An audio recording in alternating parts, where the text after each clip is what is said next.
Hello and welcome back to another reaction. In this occasion, Avatar: The Legend of Korra, episode 9 of the first season. Yes, last time we got our new villain. I was suspicious of him, I was suspicious of Tarlok from the moment it was presented, but I never thought he was going to reach this extreme. I honestly thought he was just going to be a shady politician and that's it.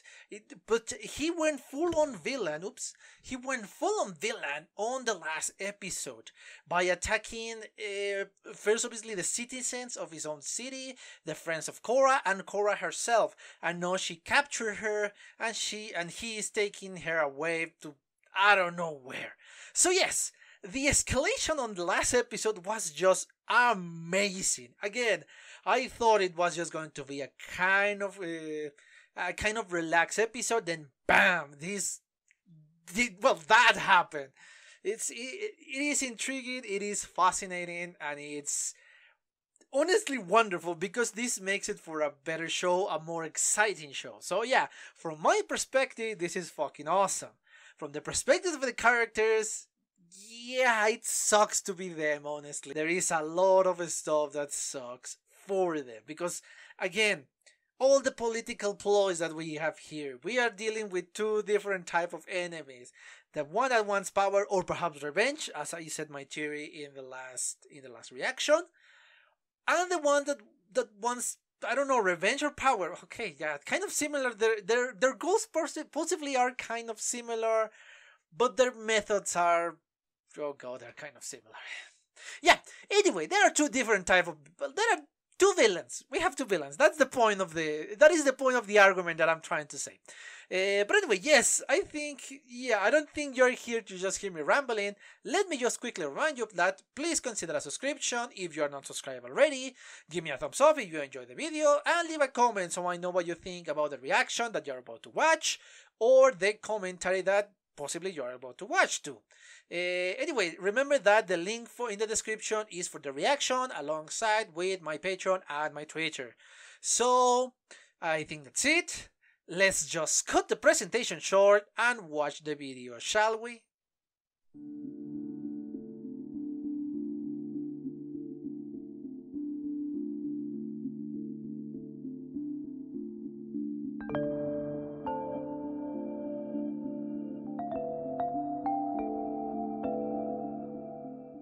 Okay, I'm back. I just watched a second time the 9th episode of the series.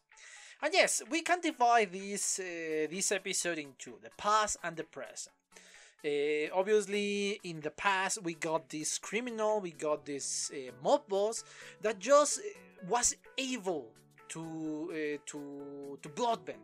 Yeah, basically is that.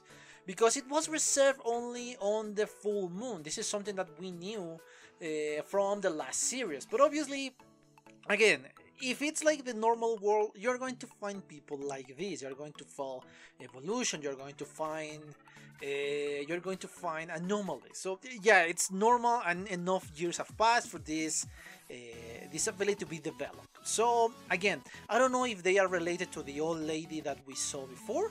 I don't know if it's completely different, but it's understandable why they are able to bloodbend and to control these individuals who, well, have blood for obvious reasons.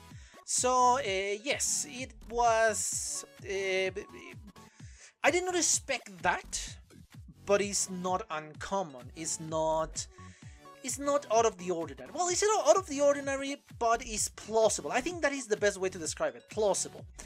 So yes, we got again our blood bending, and we got to see how they dealt with that blood bending in the past. There are several things I want to say about this past scene. First of all, Councilman Sokka. I never thought the day I will utter these words. I guess it's kind of the similar position that Turlock has now. Turlock is now kind of the equivalent for the councilman. I don't know, I don't remember his exact position. But yes, Councilman Sokka. And he didn't lose after 40 years, when he was 40 something. He didn't lost his spark, He still, even with the few lines that he said, he's just so happy-go-lucky. He's Sokka. And boy, I was glad to see my boy back, being grown up, being fucking awesome. I was so happy, especially when he described the Sparky Sparky Boom Man and how he defeated, because yes, it was Sokka. Anyway, yes, I'm fangirling for Sokka. Can you blame me? He was my favorite character in the Avatar: The Last Airbender, and I'm so happy to see him back in this new series. Anyway, Councilman Sokka is the first thing I wanted to mention. Second thing, Chief of Police Bayfon, but not Ling. No. Toph, who hated laws when she was a kid, she now the Chief of Police. Oh, but she's still the same. I love how she still say twinkle toes to Aang. I love her so much. My God. Oh, it's a nostalgic trip, and yes, it's not so much because not a lot of time has passed from when I saw them, when I saw the episodes with The Last Airbender, and to see this one. But my God, it felt so good to see them. I will watch an entire series with them as adults. I would love to see that. My God, why did it? Okay, never mind. Anyway, yes, Chief of Police, Toph. It's weird. Honestly, it's weird. It's just as weird as Councilman Sokka, man. It's just the same. It's weird, but I love them both. I love them both because they haven't changed that much. Even when they are 40-something, they got kind of the same-ish attitude they have before. Obviously, I guess a little bit more mature, but you can still see them within them. The only one it feels kind of odd for me in this flashback was Aang.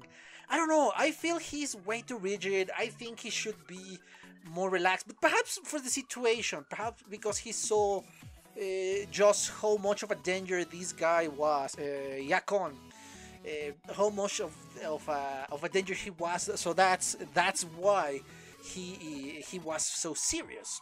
Perhaps it's that, I don't know. And yeah, perhaps if we see more flashback, finger crossed, we will see how Aang really is in a more relaxed situation. Hopefully, we're going to see that. Anyway, that is the flashback, and that is the most important part of the flashback. My God, I love it. I love it. And as I said in this, I want to see an entire series with them as adults. How Sokka reached the title of Councilman. And obviously is the Avatar. He already had the title. Chief of Police, Toph. Oh my God. Oh, I want to see all of that. Oh, I don't know. I really want to see that. But anyway, yes, basically the past is a way, or this kind of flashbacks, where the way of Aang saying to Korra, be careful with this guy, be careful with Sherlock. He is the son of Yakon. Yeah, it was confirmed. It was the son of Yakon, and he's dangerous because he can bloodbend. But unfortunately, Korra is not good with meditation, and she knew after the fact, after she was kidnapped. So, yeah, shame in there. Anyway, yes, this forced meditation, perhaps this is the first step for her to be able to control air. I don't know, perhaps she's going to be able to contact Aang and say, okay, do this, or try to think of this, or I don't know, something or another. Perhaps that is the way. I don't know. Perhaps that is the purpose of this episode. But the flashback, okay, enough about the flashback, even if I could speak about it for hours, because I love every single detail that was there. The Avatar state for Aang, and I love how he was just so hopeless. Hopeless in the moment he entered the Avatar, says, okay, yeah, fuck everything, you are weak in comparison to me, screw you, and I'm going to take away your bending. See, I could speak about hours about the flashback for hours. I need to move on, because if not, I'm going to spend 2 hours just speaking about how awesome was to see Sokka, Toph, and Aang. I wanted to see Katara, as you might notice in my reaction. I wanted to see Katara. I want Katara to help and to say, okay, you can bloodbend, but I can do that too, and I'm more powerful than you. It's a shame. I would love to have seen that. It didn't happen, unfortunately. Anyway, moving on. Moving on. With the present. The present obviously is just how Turlock deceived the entire city. Say, oh yes, no, the Equalists were the ones behind the kidnapping of Korra. Not me, not me. I help. It was the Equalists. Unfortunately, he did not expect for them to be discovered so easily because yes, they went ahead and attacked. And I mean Ling, I mean Tencent, and the other three. They went and attacked. They didn't discover that, and they discovered that actually Turlock was the one guilty, and the jig was up. And unfortunately for Turlock, his dream of ruling the city in the light, unlike his father, because he wanted to rule from the shadows, from the underworld, Turlock wanted to rule from the light, from the top of the chain. So yes, my second theory that I said in the last reaction was correct in, I think, almost everything except perhaps the revenge part. I don't know, perhaps revenge was just an afterthought that, okay, I'm gonna take revenge, but first this power that I will get. Anyway, as I was saying, the jig is up, but unfortunately he can bloodbend, as we knew that, and yeah, he defeated them and went away trying to capture Korra again, or take her away from whatever that place was. Unfortunately for him, Amon didn't like the competition. He wanted to be the top villain of the series, and he was going to achieve that. And he achieved that very easily, honestly. I don't know what the fuck Amon is. How was he able to withstand the fucking blood bending? Because yes, the other 4 idiots were falling down like nothing. But not Amon. Amon was holding it back, yes, because it was affecting him. It was the fact that he was immune to any type of bending. No, it was affecting him. But I don't know, perhaps his will is what kept him under control of his own body. His will was stronger than the will of the bloodbender. So perhaps he's that. I don't know.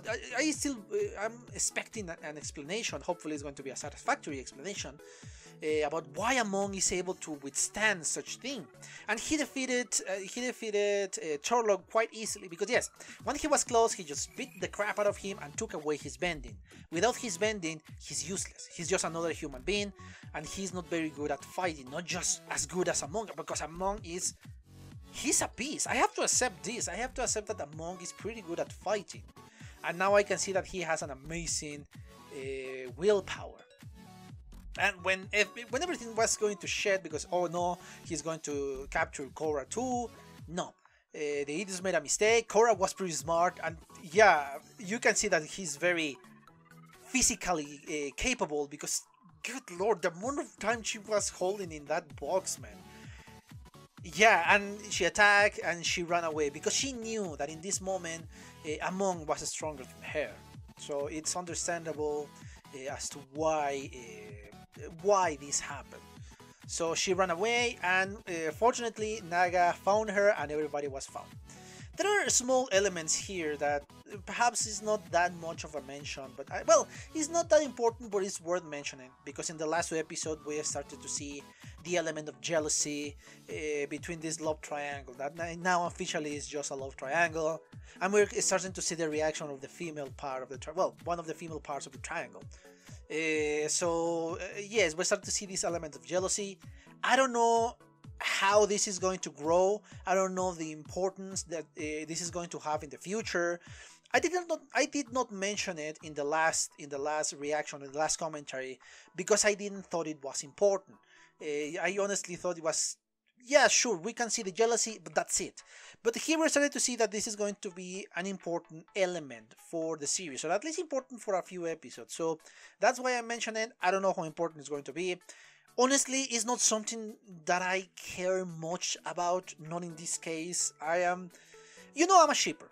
I like when my ship is being fulfilled. In the last one, I was a shipper for Aang and Katara. And honestly, I was a shipper for Sokka and Suki. Those were my favorite ships. Luckily for me, they were fulfilled. But anyway, this one, honestly, I don't have much of a shipper mentality. Honestly, Perhaps because Mako and Korra and Asami weren't among my favorite characters. Weren't even, I don't know. Asami because she was relatively bland because nobody was giving her a spotlight, and now that she's going to have the spotlight, I like her. I really like her. But still, I think we need more developing. You mentioned that she is going to be a badass, and I'm waiting for that because she already was a badass back then when she betrayed her father. Because yeah, technically she betrayed her father for a good cause, obviously. But yes, I want to see more of her. But Mako and Korra are not among my favorite characters. I don't know. Mako, I think, is too bland. I don't know. I don't like Mako that much. And I don't like Korra that much. I think she's a badass, yes, but I don't like her that much. I like Bolin, I like Tencent, I like Lin, I like a lot of characters. But honestly, among all of these main characters, Korra and Mako are the ones that are kind of in the downside, for me personally. And obviously don't take offense if those are your favorite characters and say, oh come on, how do you say you hate them? No, I don't hate them. They are not just among my favorite characters. I don't like them that much. So perhaps that is why I'm not particularly interested in this shipping. And perhaps because I like Asami more than these two, I don't like them to be related to her. I don't know. Perhaps it's that. But again, don't take offense. If you ship them and you're happy with that, more power to you, man. More power to you, man, woman, dude, dudette, whoever you want to be called. But yes, it's more power to you. This is just my personal opinion. That's it. But yes, I think I really exhausted the topic of this one. A fascinating one. Again, it was good because Korra is free, but Amon still have more power, or still is showing now just how powerful he is. But yes, I really think I exhausted the topic of this one. A fascinating one, and I love it because I was gushing out so much when I saw my favorite characters as adults. But anyway, before I start to ramble more about them, let me just quickly remind you that please consider a subscription if you are not already subscribed, and turn on notifications. If you enjoyed the video, please give me a thumbs up and leave a comment. Remember that the reaction, my Twitter, and the Patreon is in the description below. Obviously the reaction, if you are seeing this, you already knew that. But anyway, I think that's it. I hope you enjoy it, and well, see you on the next one. Bye! Okay guys, I hope you enjoyed that video, and if you did, give it a like, so the algorithm from YouTube will help me out. And check my other videos, share them, and also why not subscribe to my channel and join this community. And as always, I want to thank you for your attention, your likes, and even your dislikes, your comments, which is something I always look forward to read. And yeah, once more, thanks, and see you on the next one.